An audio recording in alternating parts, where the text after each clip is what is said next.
आज सीधा सवाल में हम बात करेंगे 24 के लोकसभा चुनाव की और खास विपक्ष की तैयारियों की, क्योंकि आज दो अहम राजनीतिक घटनाएं हुई, बैठकें हुई, रैली भी हुई। दुनिया की सबसे बड़ी और सबसे पुरानी पार्टियों में से एक कांग्रेस पार्टी, आज उसका स्थापना दिवस है, 138वां स्थापना दिवस। तो कांग्रेस के तमाम दिग्गज आज इकट्ठा हुए नागपुर में, वहां बाकायदा एक रैली भी की। अब नागपुर के बारे में कुछ दिलचस्प बातें आपको बताता हूं। ये तो अब सब जानते हैं कि आरएसएस का मुख्यालय है वहां पर, सब जानते हैं इस बात को। लेकिन यहीं पर Baba Saheb Bhimrao Ambedkar, father of our constitution, उन्होंने बौद्ध धर्म स्वीकारा था। इसके अलावा इमरजेंसी के बाद इंदिरा गांधी ने यहां पर रैली की थी 1980 में, जब जबरदस्त वापसी की इंदिरा गांधी ने। और 1920 में नॉन कोऑपरेशन मूवमेंट, असहयोग आंदोलन जिसे हम कहते हैं, गांधी जी ने यहीं से शुरू किया था। और एक और ट्रिविया, ये दिलचस्प है, अब तक कुल मिलाकर 18 बार चुनाव हो चुके हैं। और नागपुर में लोकसभा चुनाव की बात कर रहा हूं, 1952 से जो प्रक्रिया शुरू हुई, 13 बार नागपुर से कांग्रेस पार्टी जीती है। और 1980 जब बीजेपी अस्तित्व में आ गई थी, उसके बाद 11 बार चुनाव हो चुके हैं और बीजेपी दरअसल यहां पर सिर्फ 3 बार जीत पाई है। तो ये तो नागपुर की बात हो गई। लेकिन यहां पर रैली करना, यहां पर अपना स्थापना दिवस मनाना, संदेशों से चलती है, संकेत से चलती है राजनीति। क्या एक बड़ा संदेश कि आपके गढ़ में, आपके किले में खड़े होकर हम ललकारेंगे, और ललकारा भी आज राहुल गांधी ने। राहुल गांधी ने कहा कि बीजेपी में गुलामी की प्रवृत्ति है। किसी सांसद का जिक्र किया कि मैं तो घुटा हुआ महसूस कर रहा हूं, हम तो गुलाम बन गए हैं। और अपनी पार्टी को, अब ये भी देखिए दिलचस्प बात है, अपनी पार्टी को उन्होंने लोकतांत्रिक बताया, जिस पार्टी के बारे में आला कमान कल्चर वहीं से इजाद हुआ था। और बात उन्होंने कही कि यह विचारधारा की लड़ाई है, गुलामी की, विभाजनकारी जो विचारधारा है, उसके सामने न्याय, सम्मान की, भागीदारी की विचारधारा को वो आगे बढ़ाने की पैरवी करते हुए दिखाई दिए, जिसमें जातिगत जनगणना की बात की, पिछड़ों की बात की, और भारत न्याय यात्रा का ऐलान तो कर दिया है कांग्रेस ने। राहुल गांधी 14 जनवरी से भारत न्याय यात्रा पर निकलेंगे और यह मुकम्मल होगी 20 मार्च को। मणिपुर से शुरू होगी और मुंबई में खत्म होगी। और जो ये न्याय है, NYAY, जो मेरी अंदर की जानकारी है, इसे भी N को जोड़ा जाएगा नारी से, Y को युवा से, A को अन्नदाता से, और आखिरी Y का अभी मन नहीं बना पाए कि क्या करेंगे इसका।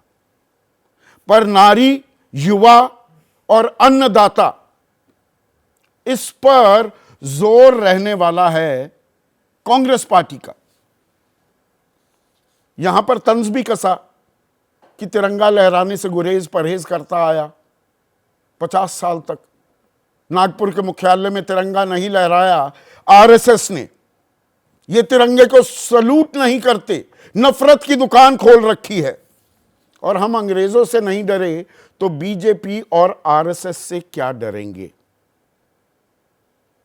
तो विचारधारा का पुट तो सामने ला रहे हैं, लेकिन वो विचारधारा क्या है? मोहब्बत की दुकान खोलना, सबका सम्मान करना, ये ऑल एनकम्पसिंग विचारधारा है, या उधर विपक्ष की बात करें, मतलब राजनीतिक विपक्ष की बात कर रहा हूं, बीजेपी की, तो बीजेपी की विचारधारा बिल्कुल साफ है। हिंदुत्व उन्होंने पकड़ रखा है, कांग्रेस अभी कंफ्यूज्ड है।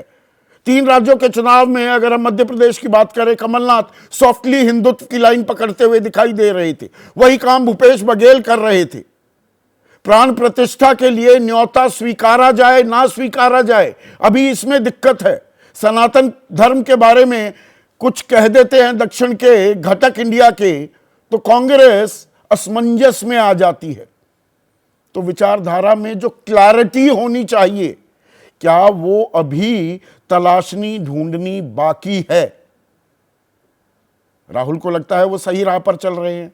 ये बात क्या वो देशवासियों को, आपको, जनता जनार्दन को भी समझा पाएंगे क्या? पर इसमें अब इंडिया की बात भी ले आता हूं।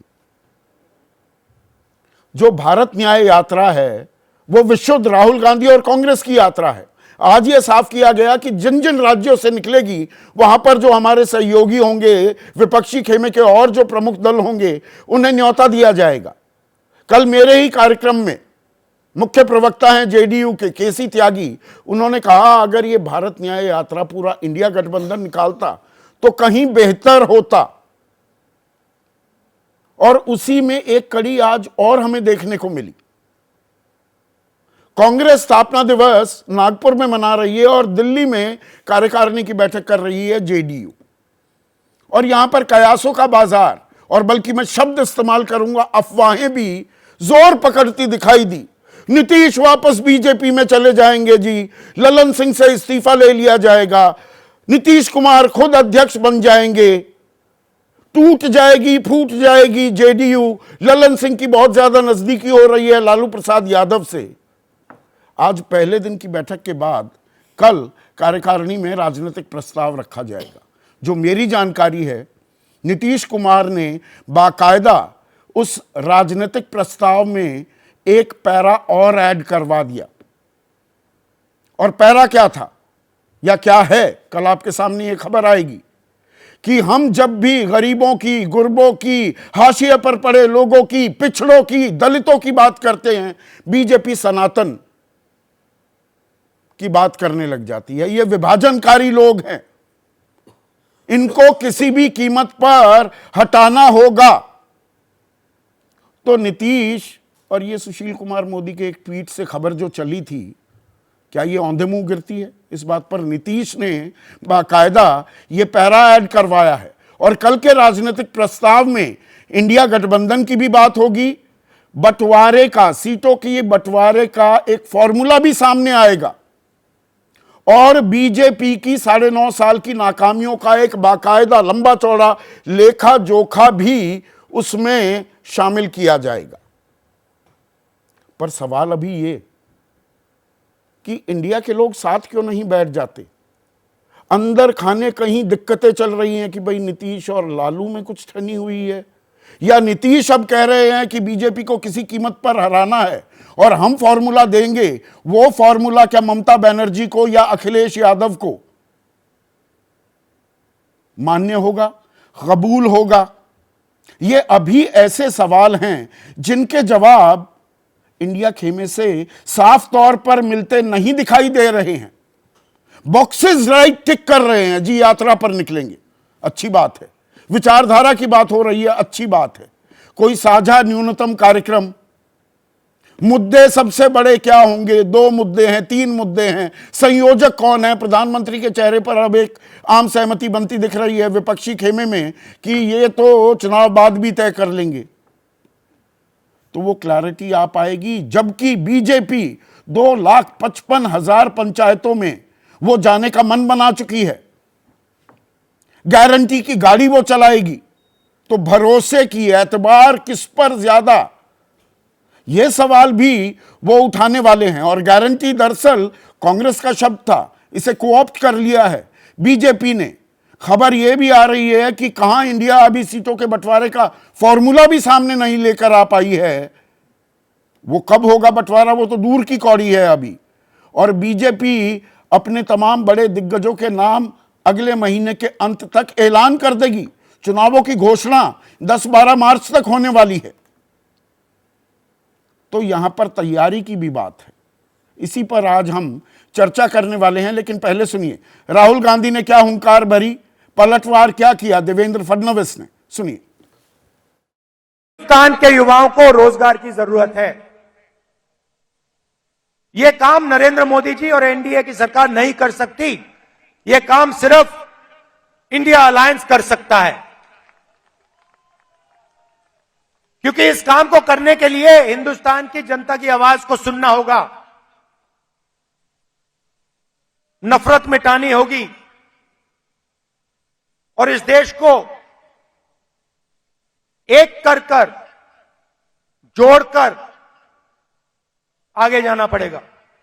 की थीम थी है तैयार हम, लेकिन नागपुर विदर्भ के लोगों ने बताया हम तैयार नहीं है और इस रैली के लिए तेलंगाना से भी लोग उन्होंने लाए थे, बावजूद उसके वो कुर्सियां नहीं भर पाए। तो मुझे लगता है कि जब राहुल गांधी को लोग सीरियसली लेने को तैयार नहीं है तो हम क्यों उसके ऊपर सीरियस होकर कोई सवाल जवाब करें। देखिए, राजनीति में दिलचस्प ये भी होता है क्या चीज उठाई जाए, कैसे उठाई जाए। अब कुर्सियां गिन रहे थे देवेंद्र फडणवीस, उनकी बात माने कि कुर्सियां खाली पड़ी हुई थी। ऐसे में आज का सीधा सवाल, पहला सवाल, नागपुर में राहुल, दिल्ली में नीतीश, यह है विपक्ष का मिशन 24 और 24 की लड़ाई विचारधारा पर आई। जैसे ही घड़ी का काटा दोपहर 2:30 पे आए, बबीता जी का दिल सास बहू साजिश के लिए मचल जाए। और ये है इनकी बहू, पूरे दिन ऑफिस की टेंशन हो जाए गॉन जब ये करें अपना फेवरेट शो फ्री टाइम पे ऑन। इनकी तरह आप भी देखिए अपना फेवरेट शो अपने टाइम पर और डाउनलोड कीजिए एबीपी लाइव ऐप अपने स्मार्ट टीवी पर।